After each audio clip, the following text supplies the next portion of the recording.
So let's talk about medication, specifically this one.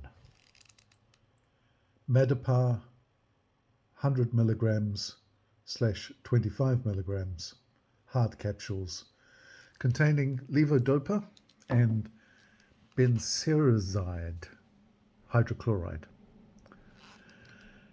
This is what I take as the core medicine of my Parkinson's disease. So there are two medicines in there, levodopa and benserazide, and these are used to treat Parkinson's disease. How does that work? People with Parkinson's do not have enough dopamine in parts of their brains, specifically the part near the middle of the brain. And as a result, many of the sufferers of Parkinson's get slow movements, stiff muscles, and tremor. How does it work? The levodopa is changed into dopamine.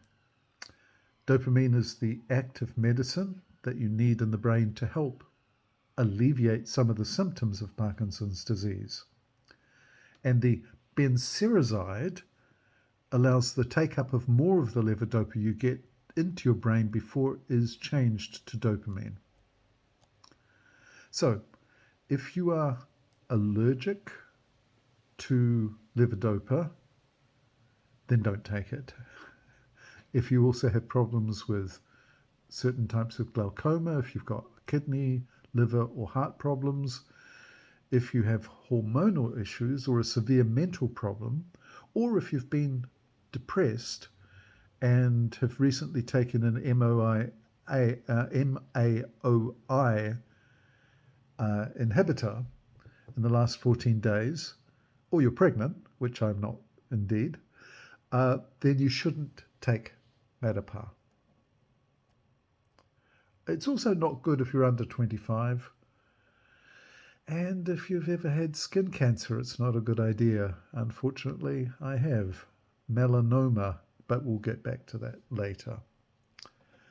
So, there are also some issues relating to diabetes, heart problems, peptic ulcer, and something called osteomalacia, which causes problems with the strength in bones. And those can mean that you need to take precautions.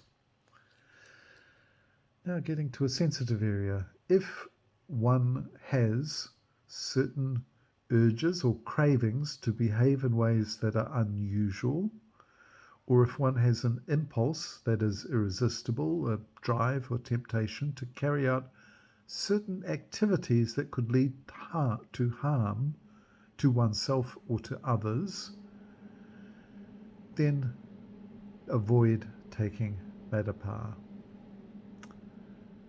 These behaviors are called impulse control disorders. They can include addictive gambling, excessive eating or spending of money, an abnormally high sex drive, or an increase in sexual thoughts or feelings. Yeah, you need to talk to your doctor if you've got any of those. Oh, and pharmacists too, of course, because there are many skilled pharmacists in the UK. So, you should also talk to your doctor if you're taking any other medications, because of the fact that some of the medications that you might be taking interact with the Medipar in different ways. For example, I mentioned the non-selective monoamine oxidase inhibitor, MAOI.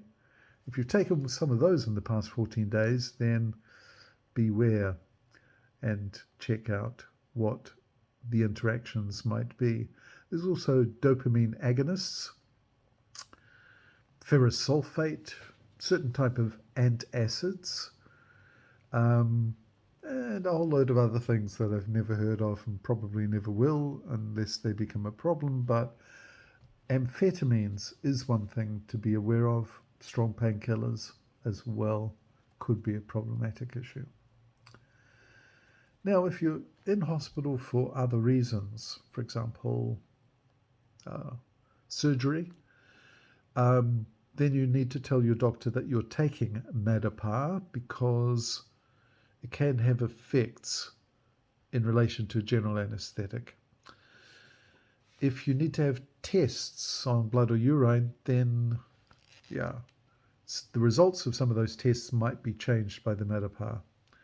And of course, again, something that doesn't apply to me, pregnancy or breastfeeding, and is extremely unlikely to, unless I take some sort of strange medication I don't know about. Driving. Talk to your doctor about driving and using machines or tools when you take Madapar. This is because one of the medicines in Madapar, the levodopa, can make you feel very, very sleepy. This can happen quickly, even during the day. So, yeah, be careful when you're driving if you need to take a lot or even a little of Madapar. Exercise caution. So, yeah, there's a bit of discussion, and you need to consult your doctor on how much and how you should take Madapar. There's different types. There's slow release, there's liquid form, there's injectables, hard capsules. Yeah. Don't stop taking the Madapar though without talking to your doctor, because if you've been taking it, then you can get issues if you suddenly stop. And if you forget to take any Madapar, just skip the dose. Don't take a double dose because you don't know what it might do. If you take more Madapar than you should, think about going to a hospital, because you can have changes in heartbeat, confusion, difficulty sleeping, feeling or being sick, and unusual movements of different parts of the body that you cannot control.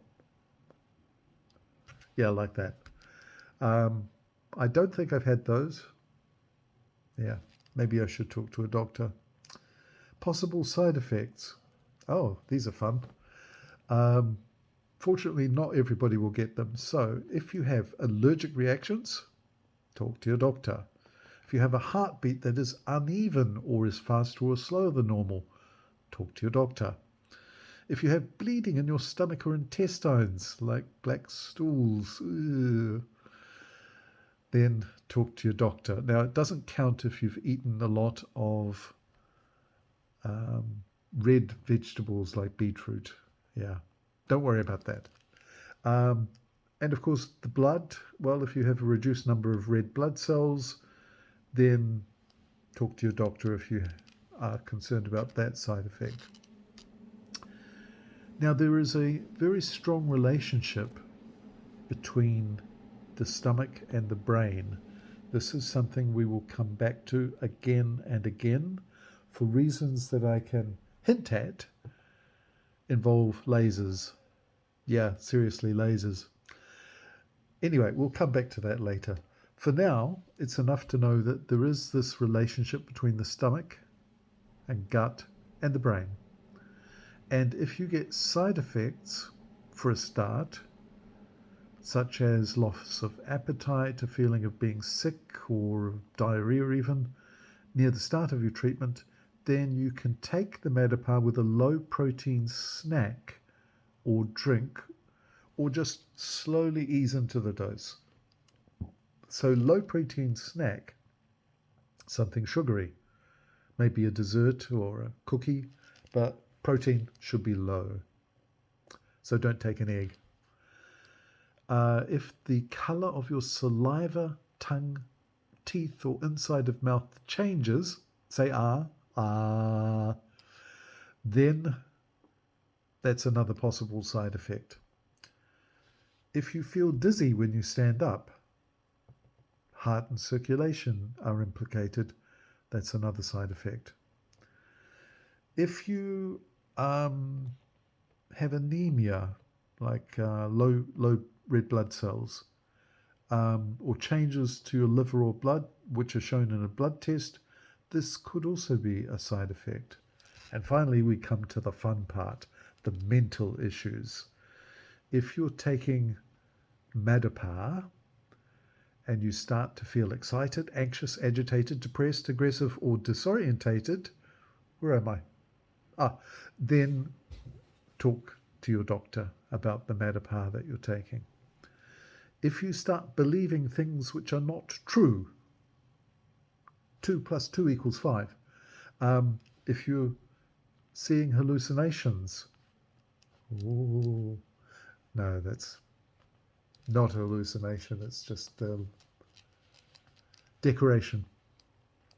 And those hallucinations mean seeing and possibly hearing things that are not really there, or losing contact with reality. Hello, reality? Get back to me. I've lost contact. If you're feeling sleepy during the day, if you're feeling sleepy during the daytime, then that can also be an issue with your medication. If you're falling asleep suddenly, I'd like that. That could also be Madapar. Unfortunately, I sleep slowly. And if you have difficulty sleeping, tell me about it. Yes, I do have that issue. That's something to look at. Let's talk about impulse control. And I'm not talking about Star Trek where they use impulse motors which they control to fly their shuttles around. Impulse control disorders, you may experience an inability to resist the impulse to perform an action that could be harmful. Yeah, we've heard about this before, including strong impulses to gamble excessively despite serious personal or family consequences, altered or increased sexual interest in behavior of significant concern to you or to others. For example, an increased sex drive. Did I take the red pill or the blue pill? Can't remember. What colour are the Madapars? Oh, they have a kind of rosy and blue, so maybe we're halfway there. If you suffer from excessive uncontrolled shopping or spending, you may be female. Oh, sorry, sexist. I didn't mean that. No, it could be the Madapar talking. If you're binge eating, how would I know? Or you're eating a large amount of food in a short time period. Well, I'm not at the moment. I don't have much of an appetite, but that's probably something else. Or if you're compulsively eating food, more food than normal, I probably did go through a phase of that, but it passed. Then talk to your doctor because those symptoms can be reduced or managed even if you continue taking your Madapar. There are other things, unusual movements of different parts of the body which can't be controlled, like the hands, feet, face or tongue. Again, dose of Madapar. Of course, without the Madapar, you're getting unusual movements of different parts of the body which you cannot control. Certainly the hands, not so far the feet or face or tongue, but early days. So I'm not sure which is the medication and which is the disease. Again, that's where you need to talk to your doctor and hopefully they will be able to put you on the right track. On-off effects. This is where you can switch quite suddenly between being on and able to move and being off, immobile. Yeah, I kind of have on-off, but not so much from a movement. My on-off is more about the state of mind. Am I thinking clearly or am I not? I presume that's the Parkinson's, not the Madapar.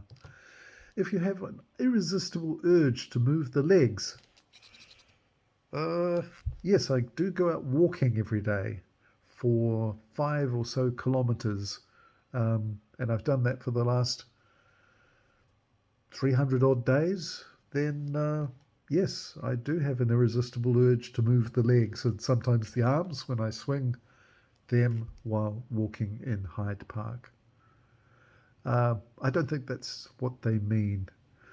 If there are changes to how things taste or a loss of taste, well, um, yeah, if you've seen my interior decorating, you know I lost my taste long ago. If there is redness of the face or neck, I don't think the nose counts. If there is sweating, yeah, I never really sweated a lot anyway. Um, and if you have your waters going red, it's not cause for concern. It's caused by your body getting rid of the medicine, unless you've eaten a lot of beetroot, in which case it could be something else entirely. In any case, you should report the side effects because they may apply. So, you don't care what's inside the Medipar, no one cares about that. I think we've pretty much come to the end of the basics of Medipar. So, thank you for listening.